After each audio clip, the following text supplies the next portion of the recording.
नमस्कार, मी Gauri Baker Mumbai outlook मध्ये तुमच्या सर्वांचं स्वागत करते। आज दिनांक 6 फेब्रुवारी पाहूया टॉप 10 घडामोडी।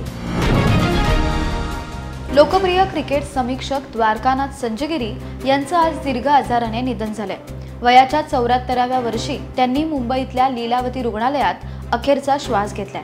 1983 ते आतापर्यंतचे सर्व क्रिकेट वर्ल्ड कप त्यांनी वार्तांकन देखील केले। भारतरत्न सचिन तेंडुलकर सोबतच मास्टर सुनील गावस्कर यांचेही ते जवळचे स्नेही होते। अन्न व नागरी पुरवठा मंत्री धनंजय मुंडे यांच्या अडचणीत पुन्हा एकदा वाढ झाली आहे। करुणा शर्मा यांनी धनंजय मुंडे यांच्यावर केलेले आरोप आता कोर्टाने मान्य केलेत। वांद्रे फॅमिली कोर्टाने धनंजय मुंडे यांना करुणा शर्मा यांना दर महिन्याला 2 लाख रुपये पोटगी देण्याचे आदेश दिलेत। हा खटला जिंकल्यानंतर आता करुणा शर्मा या ॲक्शन मोडवर आल्याचं पाहायला मिळतंय। करुणा शर्मा यांनी नुकतंच एक पत्रकार परिषद घेतली आणि या पत्रकार परिषदेत त्यांनी अनेक खळबळजनक खुलासे केलेत। यावेळी करुणा शर्मा यांनी मी धनंजय मुंडेंच्या संपूर्ण संपत्तीवर दावा करणार असल्याचं म्हटलंय। मंत्री धनंजय मुंडे यांच्या अडचणीत वाढ झाल्यावर आता सामाजिक कार्यकर्त्या अंजली दमानिया यांनी एक पोस्ट करत करुणा शर्मा यांचं अभिनंदन केलंय। करुणा मुंडे या फॅमिली कोर्टात 4 फेब्रुवारी रोजी केस जिंकल्या, याबद्दल एक स्त्री म्हणून त्यांचं अभिनंदन। मी वैयक्तिक विषयावर बोलत नाही आणि ही वैयक्तिक टीका नाहीये याची नोंद घ्यावी। करुणा या धनंजय मुंडे यांच्या पहिल्या पत्नी आहेत। त्यांना मारहाण देखील करण्यात आली आहे। सोबतच देखभाल खर्च देण्यात यावा आणि कुठल्याही प्रकारची दुखापत करण्यात येऊ नये असे निर्देश आता कोर्टाने दिले। ज्येष्ठ बॉलिवूड अभिनेते आणि तृणमूल काँग्रेसचे नेते शत्रुघ्न सिन्हा यांनी मांसाहाराबाबत एक मोठं वक्तव्य केलंय। त्यांच्या वक्तव्याने अनेकांच्या भुवया देखील आता उंचावल्यात। त्यांनी असं म्हटलं आहे, भारतात मांसाहारावर बंदी घालण्यात यावी, तसंच देशात समान नागरी संहिता लागू करण्याबाबतही आपलं मत त्यांनी व्यक्त केलंय। संसदेबाहेर माध्यमांशी बोलताना त्यांनी देशाच्या अनेक भागात गोमांसावर बंदी घालण्यात आली आहे। मला वाटतं की देशात फक्त गोमांसच नाही तर सर्वसाधारणपणे मांसाहारी पदार्थांवर देखील बंदी घालता आली पाहिजे। दरम्यान ईशान्येसह काही ठिकाणी गोमांस खाणं अजूनही कायदेशीर आहे असं देखील ते म्हणाले।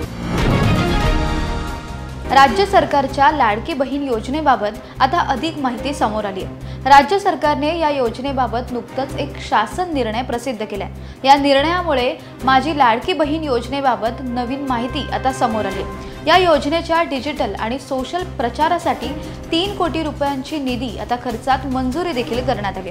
या योजनेसाठी राज्य सरकार दर महिन्याला तब्बल 4000 कोटी रुपये खर्च करत आहे। या योजनेच्या निकषात बसत नाहीत असे लाभार्थी कमी करण्याची मोहीम देखील आता सुरू झाली आहे। काही महिला स्वतःहून लाभ नकारत आहेत। या योजनेतून हजारो लाभार्थी त्यामुळे आगामी काळात आता बाहेर पडतील अशी शक्यता देखील वर्तवली जाते। शाळातील विद्यार्थ्यांची आता वाहतूक करण्यासाठी स्कूल बसची व्यवस्था ही केलेली असते। या स्कूल बसचे भाडे विद्यार्थ्यांच्या पालकांकडून दिलं जातं, परंतु आता विद्यार्थ्यांच्या पालकांच्या खिशाला मोठा चटका बसणार आहे, कारण शालेय स्कूल बसच्या शुल्कात आता वाढ करण्याचा निर्णय बस मालकांनी घेतलाय। राज्य सरकारने बस भाड्यात 14.95% वाढ करण्याचा निर्णय घेतल्यानंतर स्कूल बस मालकांनी देखील शुल्कात वाढ केली आहे। त्यामुळे विद्यार्थ्यांचा शाळेत जाण्याचा खर्च आता अजून वाढणार आहे। डोनाल्ड ट्रम्प यांनी अमेरिकेच्या राष्ट्राध्यक्षपदाची शपथ घेतल्यानंतर खळबळ उडवून देणारे त्यांनी काही निर्णय घेतलेत। यात कर्मचारी कपातीचाही समावेश आहे। संघीय सरकारमधून कर्मचारी कपातीच्या मोहिमेला आता सुरुवात झाली आहे। या अंतर्गत सरकारकडून कर्मचाऱ्यांना देण्यात आलेल्या बाय आउट ऑफरचा स्वीकार करण्यात आलाय। या ऑफरचा स्वीकार करून जवळपास 40,000 कर्मचाऱ्यांनी नोकरीतून राजीनामा देण्याचा निर्णय घेतलाय।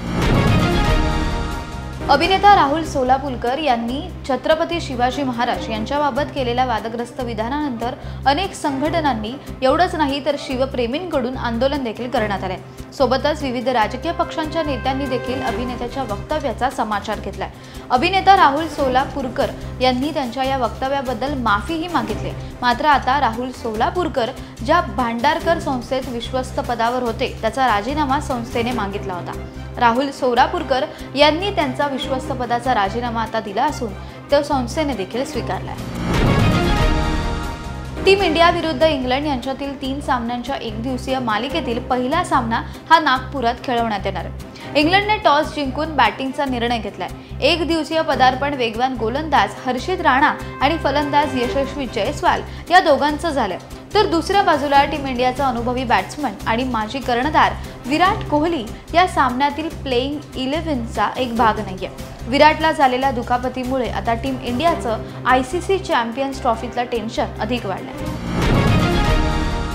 स्टँडअप कॉमेडियन प्रणित मोरेला सोलापुरात मारहाण करण्यात आली. सोलापुरातील एका कार्यक्रमात स्काय फोर्स फेम अभिनेता वीर पहाड यावर त्यांनी जोक केल्यामुळे 10 ते 12 जणांच्या गटानं हल्ला केल्याची माहिती समोर आली आहे. आपल्या सोशल मीडिया हँडलवर त्यांनी पोस्ट करून माहिती दिली. तसंच या प्रकरणी पोलिसात तक्रार दाखल करण्यासाठी गेल्यावर पोलिसांनी देखील तक्रार दाखल करून घेतली नसल्याची माहिती प्रणित मोरे यांनी आपल्या पोस्टमधून दिली.